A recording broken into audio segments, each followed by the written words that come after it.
Today, I'm delighted to welcome Israeli Prime Minister Benjamin Netanyahu back to the White House. মন ভরছে না কিছুতেই, ফুসলিয়ে ফাসলিয়েও লাভ হয়নি। মার্কিন প্রেসিডেন্ট ডোনাল্ড ট্রাম্প সরাসরি ইরানে আঘাত হানতে রাজি নন, তিনি বরং কূটনীতির টেবিলেই সমস্যার সমাধান করতে চান আপাতত।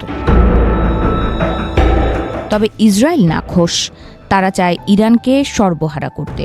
তাই তেল আবিব সতর্ক করেছে, ইরানের ব্যালিস্টিক ক্ষেপণাস্ত্র কর্মসূচিকে যদি যুক্তরাষ্ট্র ইরান চুক্তিতে অন্তর্ভুক্ত না করা হয়, তাহলে তারা এককভাবে সামরিক হামলার পথে যেতে পারে। ইসরায়েলি গণমাধ্যম ও নিরাপত্তা সূত্রের বরাতে এই তথ্য সামনে এসেছে। ওমানে ওয়াশিংটন ও তেহরানের মধ্যে পরোক্ষ আলোচনা পুনরায় শুরু হওয়ার প্রেক্ষাপটে এই সতর্কবার্তা মধ্যপ্রাচ্যে নতুন করে উত্তেজনা বাড়িয়েছে। গত সপ্তাহে ওমানে যুক্তরাষ্ট্র ও ইরানের মধ্যে যে আলোচনা শুরু হয়েছে, সেটি জুন 2025 সালের পর প্রথম আনুষ্ঠানিক সংলাপ। ওই সময় ইসরায়েল ও যুক্তরাষ্ট্র যৌথভাবে ইরানের ওপর সামরিক হামলা চালানোর পর আলোচনা ভেস্তে গিয়েছিল। বর্তমান আলোচনায় মূলত ইরানের পারমাণবিক কর্মসূচি নিয়েই কথা হচ্ছে বলে ধারণা করা হচ্ছে, আর এখানেই ইসরায়েলের বড় উদ্বেগ। ইসরায়েলি প্রতিরক্ষা কর্মকর্তারা সম্প্রতি যুক্তরাষ্ট্রকে জানিয়েছেন, ইরানের ব্যালিস্টিক ক্ষেপণাস্ত্র কর্মসূচি তাদের জন্য একটি অস্তিত্বগত হুমকি। চ্যানেল 12 টেলিভিশন ও দ্য জেরুজালেম পোস্টকে রিপোর্ট বলছে, ইসরায়েল স্পষ্টভাবে ওয়াশিংটনকে জানিয়ে দিয়েছে তারা ক্ষেপণাস্ত্র বিষয়ে নিজেদের নির্ধারিত রেড লাইন অতিক্রম করলে একাই হামলা চালাবে। যদিও ইসরায়েলের মতে ইরান এখনও সেই সীমা অতিক্রম করেনি, তবে তেহরানের ভেতরের পরিস্থিতি ঘনিষ্ঠভাবে নজরে রাখা হচ্ছে। চ্যানেল 12-এর প্রতিবেদনে বলা হয়, সাম্প্রতিক আলোচনার পর ইসরায়েলি নিরাপত্তা মহলে হতাশা।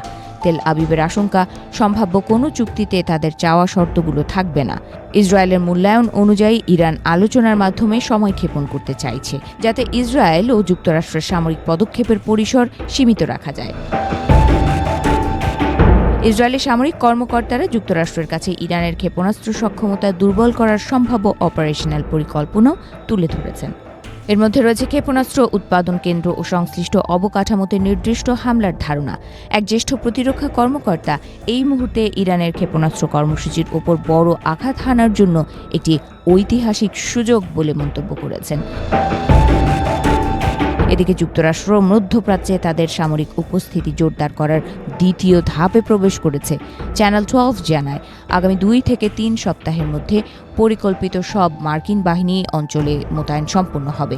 বর্তমানে যুক্তরাষ্ট্রের সীমিত আক্রমণ সক্ষমতা থাকলেও পূর্ণ মোতায়েন শেষ হলে তারা ব্যাপক সামরিক অভিযানের সক্ষমতা অর্জন করবে।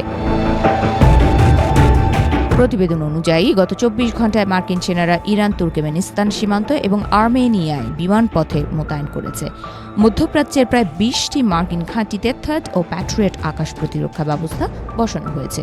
পাশাপাশি যুক্তরাষ্ট্র, ইউরোপ ও আঞ্চলিক ঘাঁটিগুলোর মধ্যে একটি সামরিক এয়ার ব্রিজ স্থাপন করা হয়েছে। ব্রিটেনেও 6টি F-35 যুদ্ধ বিমান ও 2টি রিফুয়েলিং বিমান পাঠিয়েছে। এই পরিস্থিতিতে ইসরায়েলের প্রধানমন্ত্রী বেনিয়ামিন নেতানিয়াহু আগামী 11 ফেব্রুয়ারি ওয়াশিংটনে প্রেসিডেন্ট ডোনাল্ড ট্রাম্পের সঙ্গে বৈঠকে বসবেন। আলোচনার মূল বিষয় হবে ইরান সংক্রান্ত সমঝোতা। ইসরায়েলি কর্মকর্তারা আশঙ্কা প্রকাশ করেছেন, ট্রাম্প ইয়েমেনের হুথিদের বিরুদ্ধে সাম্প্রতিক অভিযানের মতো সীমিত হামলার কৌশল নিতে পারেন, যা ইরানের মূল সক্ষমতাকে অক্ষত রেখে যেতে পারে। এরই মধ্যে ওমানে চলমান আলোচনায় ইরানের পক্ষে নেতৃত্ব দিচ্ছেন পররাষ্ট্রমন্ত্রী আব্বাস আরাকচি, আর যুক্তরাষ্ট্রের প্রতিনিধি হিসেবে রয়েছেন প্রেসিডেন্ট ট্রাম্পের মধ্যপ্রাচ্য বিষয়ক বিশেষ দূত স্টিভ উইটকফ। ইরানি পররাষ্ট্র মন্ত্রণালয় জানিয়েছে, উভয় পক্ষ আলোচনা চালিয়ে যেতে সম্মত হয়েছে। তবে আলোচনা ব্যর্থ হলে পরিস্থিতি কোন দিকে যাবে তা নিয়ে অঞ্চল জুড়ে অনিশ্চয়তা ক্রমেই বাড়ছে।